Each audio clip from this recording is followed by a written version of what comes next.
All right, gorgeous people. Welcome to What the Feminine. Like what I did there with me, Abby Adams. Oh, I tell you, what a weekend it has been. I was camping and surfing in North Devon, and I tell you, it was food for the soul. As you mature like a fine wine, you start to realize what's really important. And for me, that is being outside and it is being in that water. And when I am riding a wave, I mean, I ain't no Cameron Diaz. Or maybe I am. Maybe I am. But when I'm riding that wave, I tell you, it is like there's nothing else on earth. And everything just makes sense. Do you know what I mean? Everything just feels like it's in the right place at the right time. And there's nothing to worry about. Oh my gosh. So from that weekend, I had a really lovely one-to-one with a woman yesterday who came to me for hormonal support. And I've been tinkering with this idea for a little while now, I tell you. This whole obsession with perimenopause, this thing called perimenopause. I'm not saying that it doesn't exist for some women, but what I have began to feel and see and hear from other great women going through this is that it is actually a time of celebration.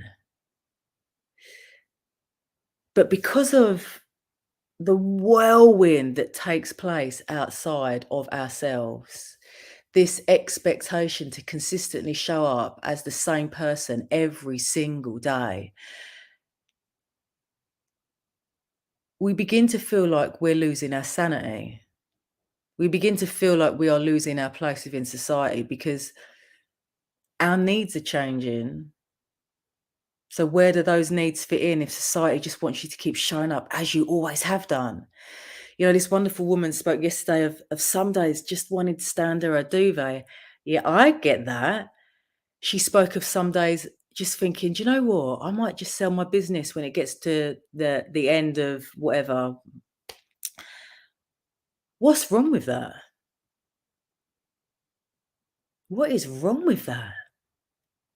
Because when you look at what this perimenopausal thing is, it is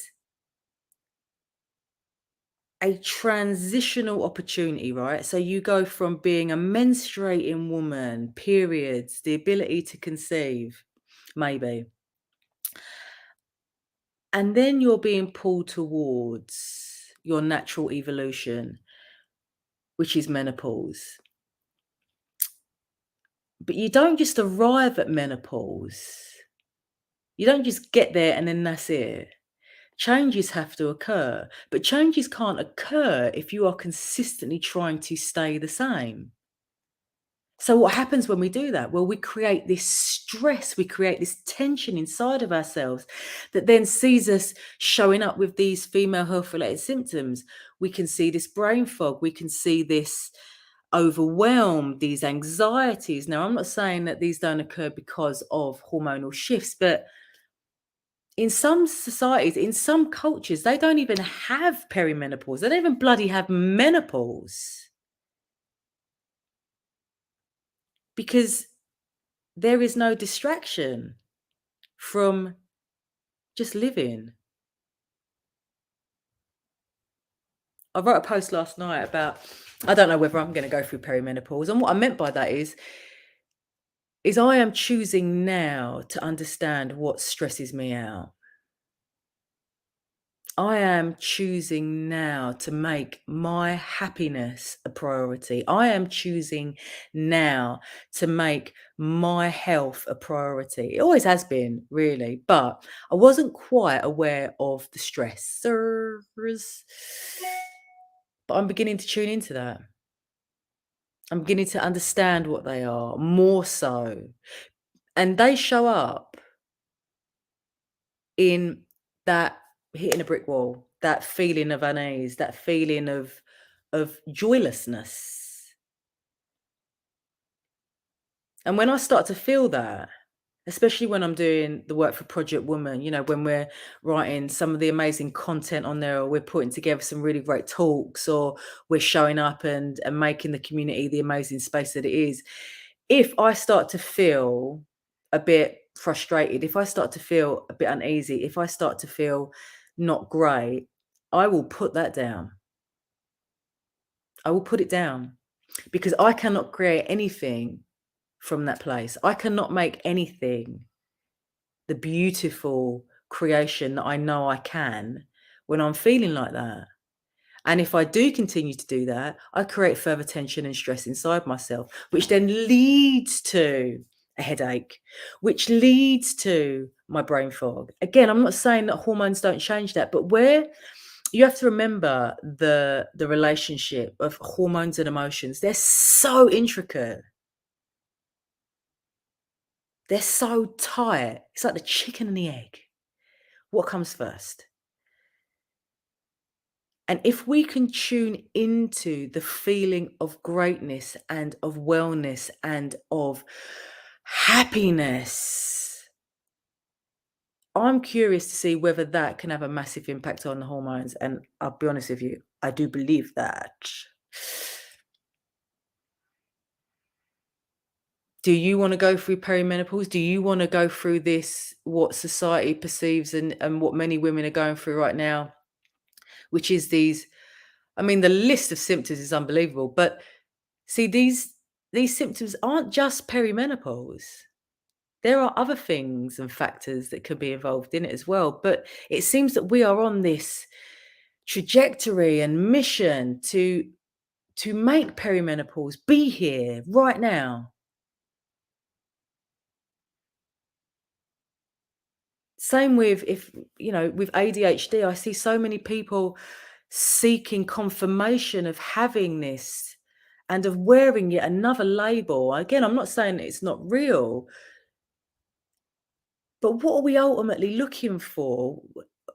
Are we looking for wellness? Are we looking for well-being? Are we looking for happiness? When we are feeling these symptoms inside of ourselves, when we are feeling these ways, is a label gonna sort that out? Is it gonna make it go away? I understand there's greater understanding, but does that then just allow us to keep doing what we're doing without any responsibility towards the change that is required to alleviate the symptoms?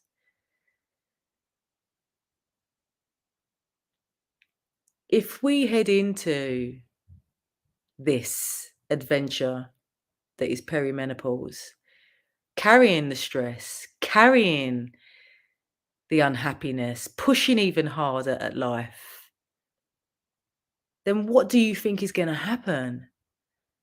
What do you think is going to show up?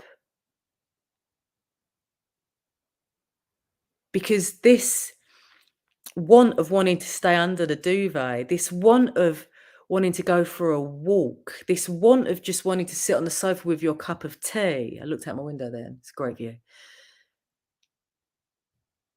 Is your calling to celebrate you.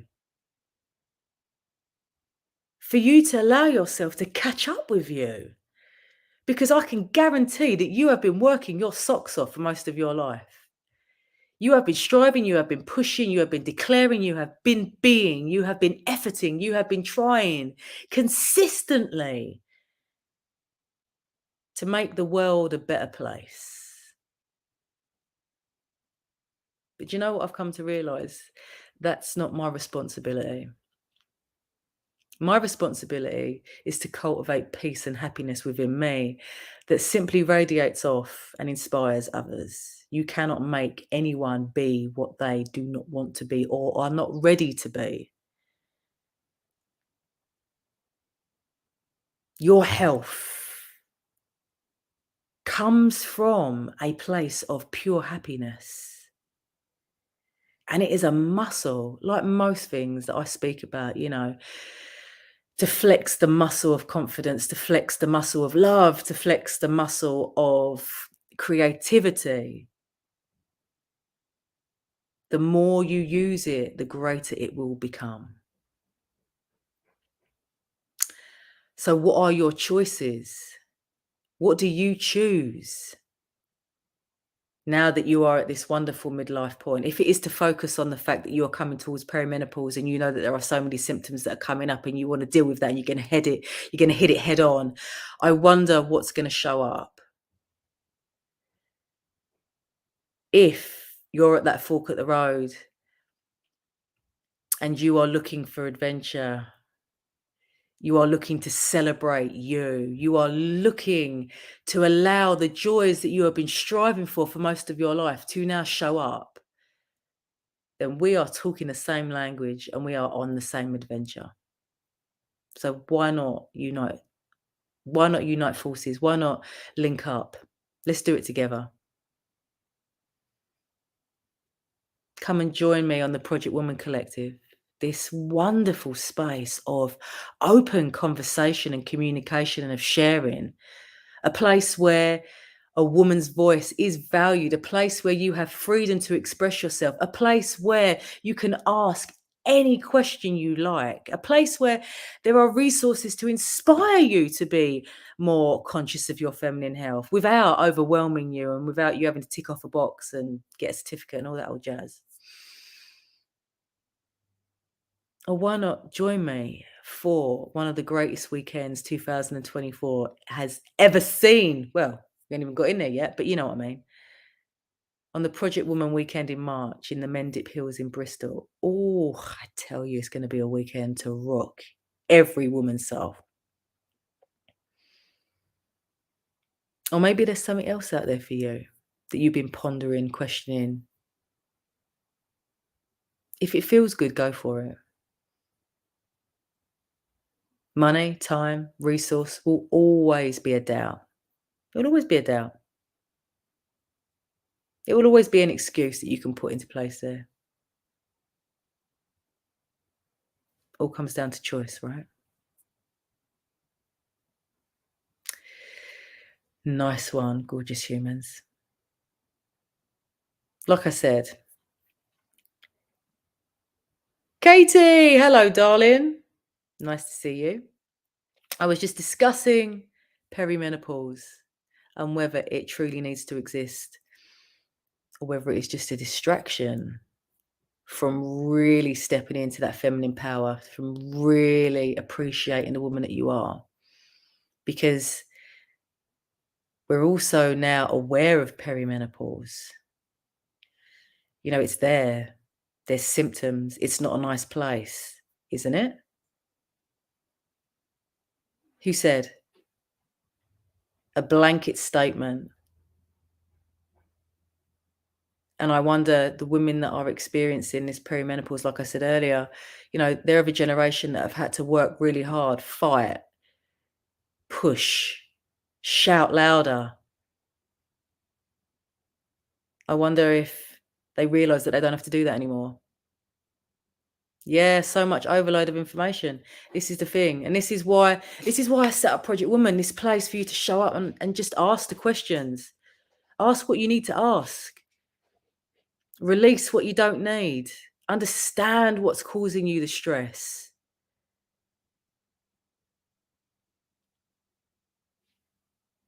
There is so much out there. And I suppose really, if you look at it, perhaps Project Woman's a distraction.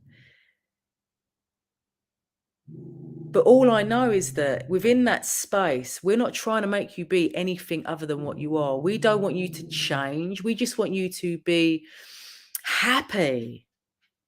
We want you to enjoy you. We want you to love the skin that you're in. We want you to feel empowered to make great choices towards living a wonderful life as a woman, to honor your feminine health.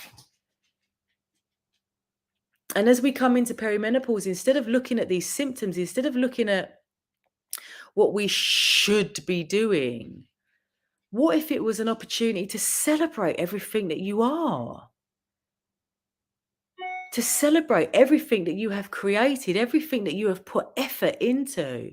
What if this is a time where you do take your foot off the gas and you allow your life to catch up with you? You know, I appreciated this so much recently, this allowing the life that I've created to catch up with me. Because I've always been that person that has so many ideas and I love creating and being out there. But if you keep on doing, you end up pushing away what you're trying to achieve. And then it never arrives. And you feel like you've done something wrong. And you feel like you've got to do more. But that's not the case, is it? Because when we keep on thinking that we've got to do more, we keep on feeling that we're not enough. And then we push harder and harder and harder, but that's not necessary. There is no fight at perimenopause. I don't believe so. There is no fight. There is a need to stand in our confidence and stand in our authority, but not to fight. Because ultimately, that fight is our own natural destruction. Take Emily Pankhurst. I speak about her in one of my talks. You know, rightly so, she was angry. She was out there. They were rebels. I mean, they put themselves in danger. Some women got killed. She died 3 weeks before the right for women to vote was declared. Like, she took the anger to her grave. Is that what we all want to do? Is that where we want to go, or do we want to enjoy ourselves? And I feel this is what perimenopause is all about. It's about joy, finding the joy, feeling the joy. But if you don't feel the joy, if you don't allow yourself to receive the joy, what is there? There's a gaping hole where you feel you've got to fill it and you've got to do more. That's the fork in the road at perimenopause.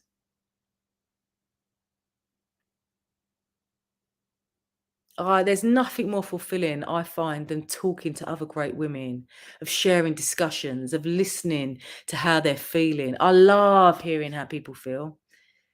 When I'm on Project Woman and I'm listening and the people are sharing because they feel confident in that space. They know there's no judgment there. To just show up. Doesn't it make you feel good? Yes. Anyway, my darlings, enjoy the rest of your day. Please comment, please share, please join us at the Project Woman Collective. It is not a membership. It is the greatest choice you will ever make towards your feminine health. And as our voices join together, they become stronger, not louder, because we don't have to shout. We know. We so know. All right, my darlings. Own it. Yeehaw.